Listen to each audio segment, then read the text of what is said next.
कल आपने देखा 2025 का जो आखिरी दिन था, जो कभी जनाजा गाह होता था, जनाजा पॉइंट जहां हम दहशतगर्दों के जनाजे पढ़ते थे, वहां इतनी भीड़ जमा होती थी।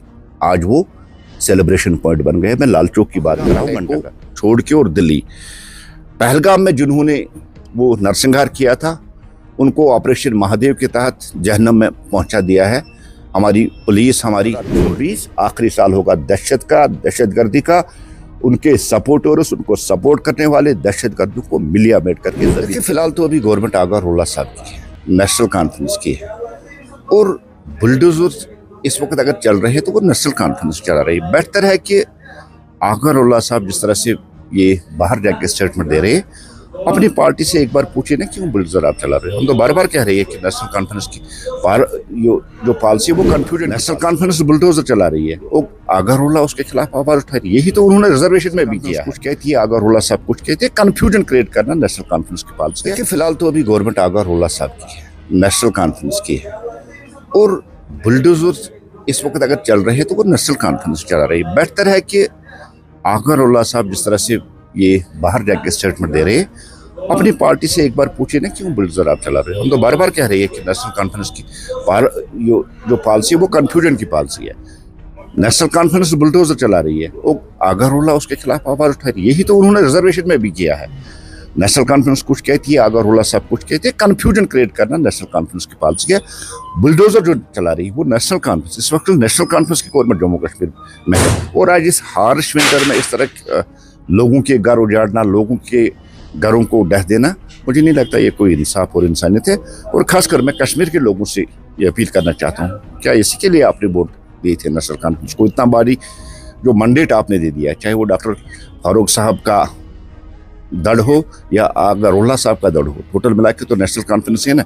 आपने तो वोट दिए, हिसाब मांगिए उनसे, निकलिए, उनसे बोल दीजिए कि इसलिए हमने वोट दिए थे। हर एक इशू पे, हर एक जगह पे नेशनल कॉन्फ्रेंस इस वक्त लोगों को डिस्ट्रॉय कर रही है। डिस्ट्रक्टिव पॉलिसी नेशनल कॉन्फ्रेंस ने रखी है, इसके खिलाफ लोगों को आवाज अब बुलंद करनी चाहिए। ये ऑपरेशन सिंदूर का दर्द अभी पाकिस्तान के दिल में है। जो वहां के पीएम है शहबाज शरीफ, उसके दिमाग में अभी दर्द है, छलक रहा है। कल उनके सदर जरदारी साहब ने भी कहा, आसिफ मुनीर, उनके दिल दिमाग में भी ऑपरेशन सिंदूर की जो चोट, जो दर्द अभी छलक रहा है।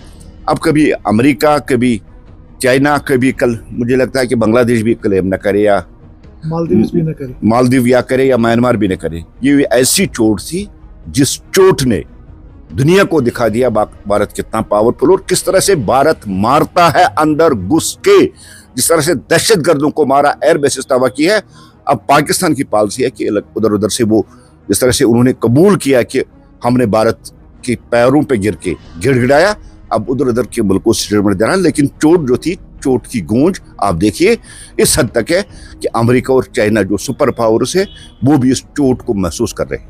25 कुछ खटी मीठी यादें लेके चला गया, और टोटल मिला के अगर देखेंगे तो एक अमन और शांति वाला साल रहा। एक पहलगाम अटैक को छोड़ के, और दिल्ली पहलगाम में जिन्होंने वो नरसंहार किया था, उनको ऑपरेशन महादेव के तहत जहन्नम में पहुंचा दिया है हमारी पुलिस, हमारी फौज ने, और वो देश के होम मिनिस्टर ने भी क्लियर कर दिया है। और ऑपरेशन पहलगाम के बाद जिस तरह से ऑपरेशन सिंदूर चला, मैं पहले भी कह चुका हूं, उसका दर्द, उसकी चोट अभी भी पाकिस्तान के दिल दिमाग में छाई हुई है। और वो एक बहुत बड़ा मैसेज थी दुनिया के लिए कि भारत कितना पावरफुल है, और भारत अपनी सिक्योरिटी के लिए कोई भी कॉम्प्रोमाइज करने के लिए तैयार है। दिल्ली ब्लास्ट हुआ, और उसके बाद आपने देखा कि इस तरह से वो व्हाइट कॉलर टेरर मॉडल जो है उसको एक्सपोज किया गया। बहुत बड़ी पैमाने पे उन्होंने तैयारी की थी भारत को दहलाने की, लेकिन जम्मू कश्मीर पुलिस की बरवक्त कार्रवाई और जो उनका प्रोएक्टिव, उन्होंने उस मॉडल को बुस्ट करके वो तबाही से भारत को बचा दिया। ये भी बहुत बड़ी अचीवमेंट है। और आपने देखा इस साल अगर आप मिला के देखें, वर्ल्ड कप भी हमने T20 जीता, हमारी वुमेन्स वर्ल्ड कप ने जो हमारी जो और भी कुछ खिलाड़ी खासकर कश्मीर से भी IPL में गए। इसका मतलब है कि हर एक सेक्टर में 2025 में नरेंद्र मोदी जी की इस लीडरशिप में निखार आ गया जम्मू कश्मीर को। और सबसे बड़ी बात है, कल आपने देखा 25 का जो आखिरी दिन था, जो कभी जनाजा गाह होता था, जनाजा पॉइंट जहां हम दहशतगर्दों के जनाजे पढ़ते थे, वहां इतनी भीड़ जमा होती थी, आज वो सेलिब्रेशन पॉइंट बन गए। मैं लाल चौक की बात कर रहा हूँ, घंटाघर। और 2026 आखिरी साल होगा दहशतगर्दी का। उनके सपोर्टर्स, उनको सपोर्ट करने वाले दहशतगर्दों को मिलिया मेट करके जमीन के अंदर गाड़ देंगे।